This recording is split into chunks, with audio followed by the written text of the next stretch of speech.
Good morning, everyone. Welcome to the second episode of Intelligent Automation Bytes.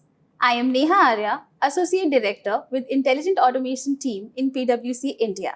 Back with us is Sumit Srivastav, Partner and Intelligent Automation Leader in PwC India. And we have Punjit Malhotra, who is the Senior Director, Shared Experiences and Digital Transformation India Domain Lead in Retail Banking at NatWest. So Sumit, we are in the midst of unprecedented times where resilience is more important than ever before. There's a fundamental need for effective management of operations in an organization. What does digitizing operations mean for businesses, and why has it become a top priority for CXOs today? So thank you, Neha, for the question. And if you look at digitization is the first step and the most important step for any organization as part of their digital transformation journey. And when I say digitization, what does it mean? In simple words, it's all about converting analog information into digital. And this analog information could be in the form of papers or in the form of voice, conversations between employees and customers, so on and so forth. Now, organizations are now building strategies to say, how can I either A, remove the manner of how I'm gathering this information at the source itself. If you look at a lot of smart web forms to applications where there is a self-help mechanism being brought in to ensure that I'm capturing the data in a digital format at the source itself. However, if you still look at examples across different industries, you still can't get away with papers.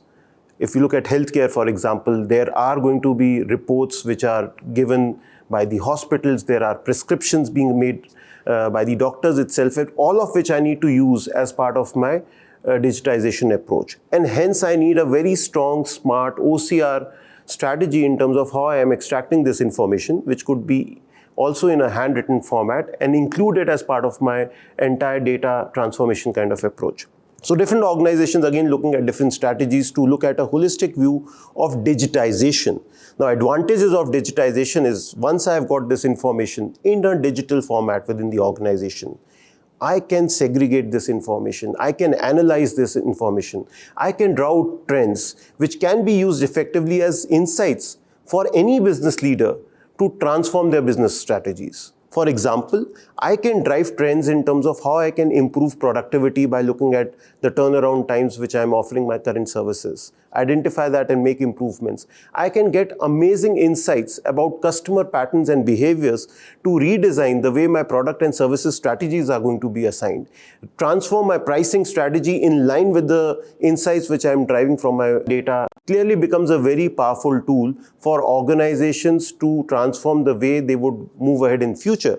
Now, this also got highlighted as part of the 26 CEO survey, where almost 40% of the CEOs mentioned that they believe their businesses may not be relevant 10 years from now unless they transform themselves. So clearly, digital transformation is a big, clear agenda for the CXOs. And within that, the first step of digitization is the most important pillar for them to drive this agenda effectively.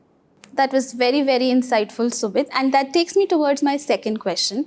Coming to you, Punjit, what in your view is the right strategy while combining technology and operations during an organization's journey towards automation? Thanks for the introduction, Neha, and I think some great insights from Sumit. So every organization today needs to have a very clear digitization and simplification strategy, which is a part of its business strategy. No digitization and simplification would be complete without having the right business outcomes attached to it. Now, how we might do it? We have to work very closely with our industry partners, get intrinsic technology landscape knowledge, and also look at the right technology solutions which are available in the market. We have a variety of solutions available like robotics, OCR, AI, and number of other solutions which are available, which we need to look at very, very clearly how they simplify our world and how they actually fit in our world. If we have to actually deliver a solution which is viable for any digitization in operations, we have to not just develop it in such a way that it can be reused, but also develop it in such a way that it can exist in the ecosystem. Now, when we are doing that, if I give an example, when we are looking at how our operations are running, if I have to look at the effectiveness of the operations businesses, it has to be backed by a strong process mining capability. which has to be backed by a strong automation capability using multiple technology solutions all working together like an assembly line to deliver digitization and simplification. Well said, Punjit. So, Sumit, what do you think are the factors an organization must consider in order to ensure that their investments in digital transformation in operations succeed? So let me break this question into three parts. The first thing and the most important thing for any organization is to define success. Because success for various departments and business heads could vary. Just to look at few examples, if you meet a COO of an organization, for him the success of a digital transformation would be largely in terms of reduced turnaround time, better customer satisfaction, and cost optimization. However, if I'm looking at from a HR operations perspective and you have a similar conversation with the CHRO, their priorities would be more in terms of streamlining hire to retire processes, better customer or the internal employee satisfaction, as well as improving on efficient claims processing within their organization. So clearly the parameters of success varies from business to business. As at an organization level, you need to have a model which takes into consideration various prioritizations of success for various departments and give weightages to that. Now, once you have defined what is my success criteria, you need to map the related processes which are impacting those business priorities. Just to give an example, we did a very interesting work with a banking client and they were losing on market share. We mapped 95 processes which had maximum customer touch point. And we said, let's look at these 95 processes, bring in transformation to improve your business expectations out of it. Now, once you have done the mapping of business priorities to processes, you need to look at aspects of simplification, standardization, elimination, and automation. So a lot of re-engineering activities are required before you get into the automation journey.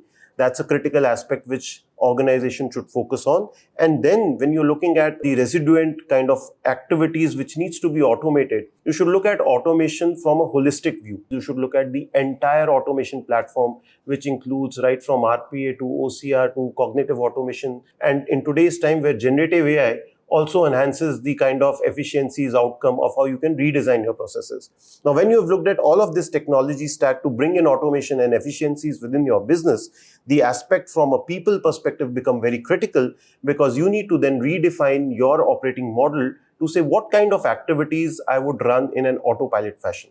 Where currently I may just remove the entire human workforce and have it more like a straight through processing.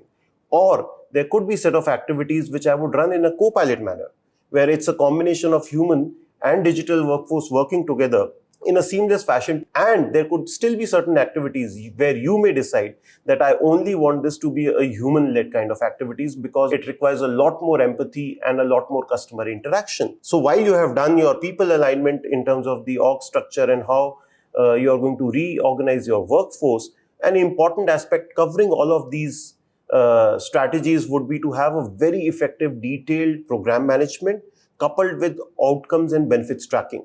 Because at the end of the day, you should be able to highlight what are the perceived benefits and delivered benefits on the ground for this program to sustain and drive further growth for the organization. Very, very well explained, Sumit.